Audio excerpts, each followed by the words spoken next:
जब सोहम की आँख खुली तो सारे गांव वाले उसे घेर कर खड़े थे। सोहम को अपनी पीठ पर बहुत तेज़ दर्द हो रहा था। उसने पीछे हाथ लगाकर चेक किया तो सोहम को रियलाइज़ हुआ कि उसकी पीठ पर एक बड़ा सा फोड़ा यानी कुबड़ आ गया है। सोहम ने कल रात के बारे में सबसे पूछा तो उसके चाचा ने बताया कि एक्चुअली में ये घर सोहम के पिता का था, जिसे छोड़कर वो दिल्ली शिफ्ट हो गए। तो कायदे के अनुसार इस घर का मर्द सोहम ही था और उसे काकुदा का श्राप लगा है और इस श्राप के चलते 13 दिन में उसकी मौत होना पक्का था। इस हादसे के बाद कोई भी रतौरी वासी उसकी मदद करने को राजी नहीं था। तब सोहम ने रोती हुई हालत में अपने दोस्त तनुज को कॉल किया। तनुज ने सोहम की सारी बातें सुनी और 2 दिन बाद ही वहाँ एक तांत्रिक को लेकर रतौरी गांव पहुँच गया। वहाँ पहुँचकर जब उसने सोहम की हालत देखी तो उसके रोंगटे खड़े हो गए। सोहम के पूरे शरीर पर घाव थे और उसकी पीठ का फोड़ा और ज़्यादा बढ़ चुका था। वह कांपता हुआ बस यही कहा जा रहा था कि काकुदा उसे मार देगा। सोहम के चाचा ने तांत्रिक को बताया कि काकुदा गांव के खेत में रहता है, स्क्रेर कोरो यानी बिचुका के पास। तांत्रिक ने देरी ना करते हुए खेत में क्रियाएं शुरू कर दी और उन्हें आश्वासन दिया कि 2 दिन में काकुदा को अपने वश में कर लेगा।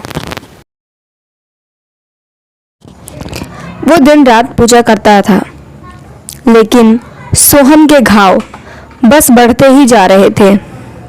दूसरी रात जब तांत्रिक ने सोहम को उसी खेत में पूजा स्थल के पास बुलाया तो सबको बाहर फिर से तेज हवा, घुर्राने और मच्छरों की आवाज़ आने लगी और अचानक ही खेत के बीच में वो लकड़ी से बना हुआ बिचुका हिलने लगा। इससे पहले कि कोई कुछ कर पाता, उस बिचुका ने तांत्रिक का गला दबाया और उसे पल भर में वहीं मार डाला। ये सब देखकर तनुज और सोहम वहाँ से फटाफट भागे। तनुज बहुत ज़्यादा डर गया था। उसने बिना देरी किए सोहम को गाड़ी में बैठाकर वहाँ से निकलने की कोशिश की। उसने सोचा कि वो सोहम को रतौरी गांव से दूर ले जाएगा। वो गाड़ी में बैठकर दिल्ली की तरफ जाने लगा। वो रतौरी से निकलने ही वाला था कि तभी तेज़ हवा चलने लगी और अचानक से उनकी गाड़ी खराब हो गई। एकदम से उनकी गाड़ी को भिनभिनाते हुए मच्छरों ने घेर लिया और फिर उसे किसी के घुर्राने की आवाज़ आने लगी। उसने देखा कि काकुदा ठीक उनकी गाड़ी के सामने उड़ रहा था।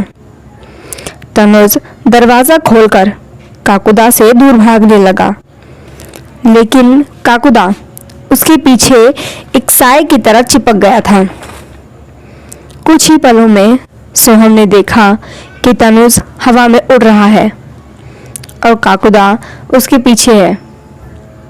देखते ही देखते तनुज की गर्दन चटक गई और वो नीचे गिरकर मर गया और काकुदा वहाँ से गायब हो गया।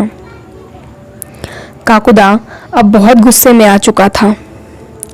अगले 7 दिनों तक उसने सोहम को और भी ज़्यादा चोटें दी। रतौरी वासी सोहम की मदद करना चाहते थे, पर काकुदा का आतंक हर कोई देख रहा था, इसलिए चाहकर भी कोई उसकी मदद नहीं कर सकता था। और फिर 13 दिन पूरे हो गए। पूरी रतौरी को पता था कि श्राप के मुताबिक आज काकुदा सोहम को मार देगा। उस दिन गांव में बाकी मंगलवारों से ज़्यादा सन्नाटा था। 7:15 बजते ही रतौरी का क्लॉक टावर बज उठा। गांव के हर दरवाजे के बाहर से तेज हवा और मच्छरों के झुंड के साथ काकुदा निकला। कुछ ही देर बाद गांव वालों ने सोहम की रूह कपकपा देने वाली चीख सुनी। सोहम अब इस दुनिया से जा चुका था और रतौरी का एक और इंसान हमारी कहानी अपनी जिंदगी खो चुका था। तो हमारे चैनल टून क्लिप स्टोरी को सब्सक्राइब करें और देखते रहें हर हफ्ते एक दिल दहला देने वाली हॉरर स्टोरी।